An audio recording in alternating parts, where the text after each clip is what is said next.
It was a very wet and wild weekend in the world of motorsports. Rain was a constant threat everywhere it seemed this weekend. And we're going to kick it off this weekend with Formula One at the Belgian GP at Spa. This is actually a really beautiful racetrack. I got to hand it to the guys across the pond for this one. And it was a rainy start to this race, and the track drying equipment turned out to just be a tractor with a hair dryer attached to it. Don't know why the most expensive and prestigious racing circuit in the world is using a tractor and a blow dryer to clean the racetracks off, but I digress.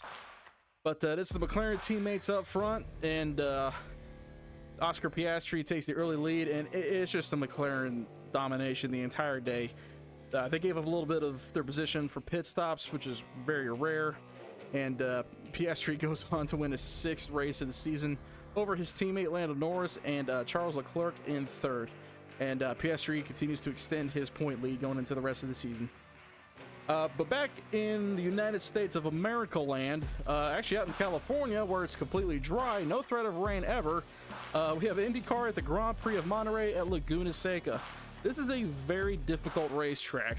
I've done it a few times on iRacing. It's very tight, and also, as you can see right here, also very sandy, which does cause several problems throughout the entire day. Several drivers are going to go off into the sand, get stuck, and it's just a dusty affair the entire day. Alex Palou continues his season-long dominance on the pole, and yeah, there's several more wrecks going out throughout the day. It's pretty hard hits too. I mean, those sand traps, they're meant to stop these cars from hitting the wall, and they just don't. I don't know if that's just how fast they're going, or if maybe they need to find something else to fill these sand pits with. But it's a domination day for Palou. He only really ever lost the lead during pit stops, and that was his 8th win of the season over Christian Lundgaard and Colton Herta. Alex Palou now has a 121-point lead, which is 2.5 races almost. And there's only 3 races left to go, which they'll get to in a couple of weeks. So if Palou manages to lose no more than 20 points to Pato O'Ward in the next race, he will have locked up the championship with 2 races to go. That is insane, but it also speaks a lot to how well he's been running this year. Actually, well, doesn't actually begin to describe it. He has dominated these guys all season. But we go from California to the great big state of Indiana, where we're on 2 different racetracks in roughly the same area. But Friday we start with the ARCA Series at IRP, otherwise known as Indianapolis Raceway Park. This is a little racing facility off to the side of the Indianapolis Motor Speedway. It's a 5/8 mile short track. It's a road course, and it's a big, almost a mile-long drag strip, if I remember correctly. But ARCA and trucks spend their Friday nights here on the short track, and we start off with the ARCA. Butterbean, the Queen, starts up front on pole and continuing his dominance of the season, with Brent Cruz right alongside and chasing after him through several crashes and restarts. This track is very tight, very small, and very fast. And there's a bunch of carnage throughout the night in both races. But in the ARCA Series, Brent Cruz, he does hang tough with Butterbean throughout several restarts, but the 28 car continues to lead the way until finally, after enough cars have finally stopped hitting the wall, Brent Cruz finally wrestles the lead away from Butterbean with only 54 laps to go. And as soon as Brent Cruz takes the lead, even more carnage starts happening again, and now he has to defend the lead on the restarts, but he is more than up to the task. And by the end of the race, Butterbean was actually starting to falter after a couple of these restarts and had to claw his way back up, and didn't have enough time to catch Brent Cruz, winning his 2nd race of the year over Lawless Allen and Brandon Queen, who does bring it home in 3rd. And Butterbean also does manage to hang on to his points lead, albeit just barely, just 26 over Lawless Allen. Following the ARCA race, we've got the Truck Series race. And to absolutely nobody's surprise, Corey Heim is on pole once again. This 11 truck has just been something else all year. But as I mentioned earlier during the ARCA race, this is a fast, tight, difficult racetrack, and it is not long before Lane Riggs powers past both him and Chandler Smith to take the lead away after only 20 laps.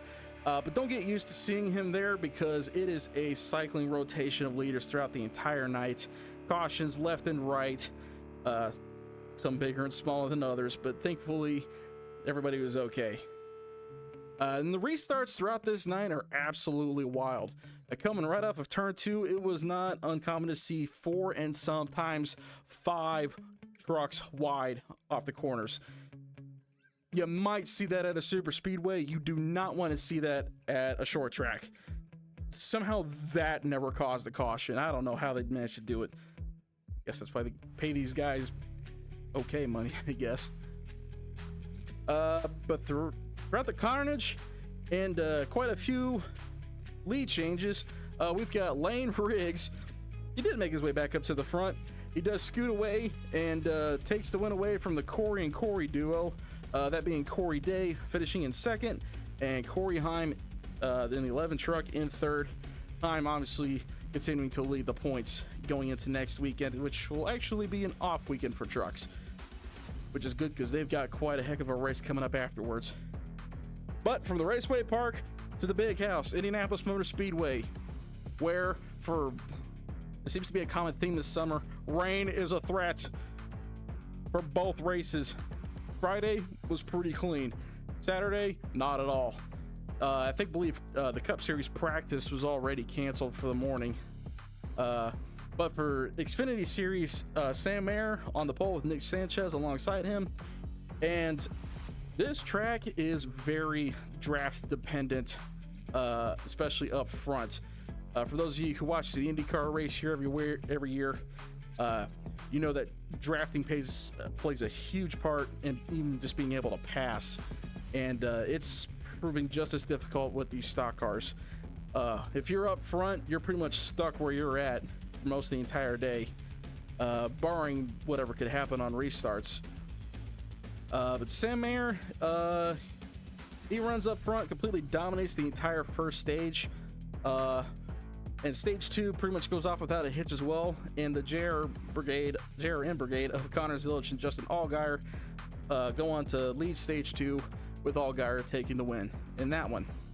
Stage 3, however, is where things start to ratchet up a bit, as there's a threat of rain coming.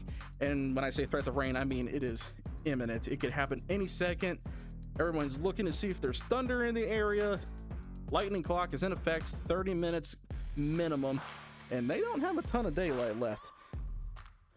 But up front, we have a new challenger with Kyle Larson from the Cup Series coming down to get a little extra practice in for Sunday. And Larson takes the lead on the restart. But then the field wrecks into turn 2, and immediately rain starts falling during the ensuing caution. However, it was only a minor damp shower. Everything gets dried up, and they continue on again. The restart, though, is still very much squirrely. But Justin Allgaier powers back past Kyle Larson on the outside. That is very tough to do coming off of turn 2, but he got it done. And he stays there until about 20 laps to go. There is another caution, this time for rain again. And they, I believe, had to stop this for a little while to let the rain clear up, get a little track drying done. And after the rain dried out, we got another restart. And Kyle Larson, he just loses it on the inside going into turn 2 and wipes out Justin Allgaier, sending him into the wall. Connor Zilic goes past both of them and takes the lead. And somehow no caution comes out. And Zilic just starts scooting away from the rest of the field. And looks like he's about to cruise his way to his 3rd win in a row until we get to about 10 laps to go, where we come to probably the biggest story of the weekend for those of you on NASCAR social media. So we had Eric Almirola and Austin Hill duking it out here coming out of turn 3. Almirola does scroll up a bit with Hill, but Hill saves it and then just hooks Almirola right in the right rear and sends Almirola right into the safer barrier. Or I'm sorry, he sends Almirola into the outside wall where there is no safer barrier. For those of you who aren't aware, a safer barrier is essentially a extension of the walls. So every wall on these racetracks is concrete, After the 2001 season, some racetracks started installing these safer barriers, which is basically just giant styrofoam blocks to help absorb a lot of the energy from crashing race cars. Most racetracks that NASCAR runs at has these all the way around. However, Indianapolis is one of the few where it's only really in the corners, and it's just in the one spot just after the Eric hit, and he hit that a ton, and it obviously ended his day. And then Austin Hill, NASCAR obviously in the moment penalized him, and this was the odd part. They held him for 5 whole laps instead of just parking him for the rest of the event. Obviously, he was not going to advance his position too late in the race for that, but why they did not just park him, a lot of people are not quite sure, but it's going to be a big story to watch for on Tuesday if NASCAR suspends him, because right hooking has been outlawed for a couple of years now for this exact same reason. This is what kills drivers. And Austin claimed ignorance and no, I didn't mean to do it, but I don't think anybody's going to be buying it at this point. Way too dangerous to be doing. But during that caution, guess what happens? More rain falls. And this time they end up red flagging this race until everything gets cleared away and dried up, just so we can get a good restart in. There's still a bit of daylight left. They want to try to get the full distance in. Fair enough. So we got a 4-lap shootout with Taylor Gray alongside Connor Zilisch, and Gray takes the lead from Zilisch, but the 88 gets the draft with some help from Sam Mayer and Kyle Larson, and passes Taylor Gray right back with 2 laps to go, and he just sails off into the sunset. Connor Zilisch denies all challengers and wins his 5th race of the season over Sam Mayer and Gray. And as I mentioned earlier, it is his 3rd win in a row, and a cool extra cherry on top of that is the 100th victory for Junior Motorsports. Junior was quite emotional in his post-race interview. Congratulations to those guys. Connor, I think he might have to be a solid lock to go into the Trackhouse Cup car next year. Suarez has already been announced that he will not be returning to the 99 next year. Got to be Connor's seat at this point. Really hard to deny that kid after all this. And now we're on to Sunday's Cup race, the Brickyard 400, one of the big crown jewel events. And this is a fun little point. Chase Briscoe, again, no surprise, wins the pole for this, but here's the interesting factoid. He is the first driver ever to win the pole for the Daytona 500, the Coke 600, and the Brickyard 400 all in the same season. I know they've all been won in the same year before, but I did not know that nobody had won the pole for all 3, or had not won the pole for all 3 in the same year before. So congratulations to Chase on that a little bit. But up front, the Toyotas are leading early, but after a quick round of pit stops, the Penske cars start showing their speed at their home track. Roger Penske, this is his home track. He actually owns this track now, as well as INDYCAR. And Penske at Indy, no matter what series, always a major threat. But it's pretty ho-hum. There's occasional one-off accidents, and same problem we've been having with the Xfinity series. Drafting up front is a really big part of this race, and there's just not too many opportunities to pass when there's no incidents or restarts or pit stops rather. And I gotta be honest, it's a little bit of a boring race. I know I hate saying that about NASCAR, but you know, sometimes you just get these war of attrition races where it's all about strategy. Not everybody's into that. Some people are into that. Me, I prefer being behind the wheel, so it doesn't matter to me one way or the other, but as a bystander looking on, not the greatest picture of all time, if I'm going to be honest with you. But late in stage 2, leader Austin Cindric, he blows a right rear tire in turn 1.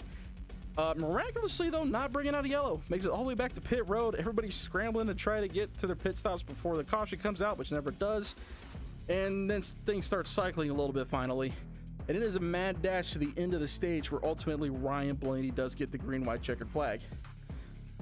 Stage 3, and we've got a lot more cycling leaders coming through. We got several tire blowouts, once more with Joey Logano, who was looking like the favorite to win later in this race. But with his unfortunate circumstance, we hand the lead over to Bubba Wallace, and he remains on point with 10 laps to go until Mother Nature comes calling once more and it starts to rain. Just a little bit off in turn 1 with only 4 laps to go. They pull everybody down to the pits, let the rain pass, do a quick dry session, and we're back at it. but this sets up an overtime finish.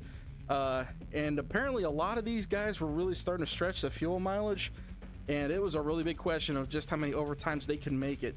Some people think they only had enough for one, some people think they had enough for two, but it was going to be very tight.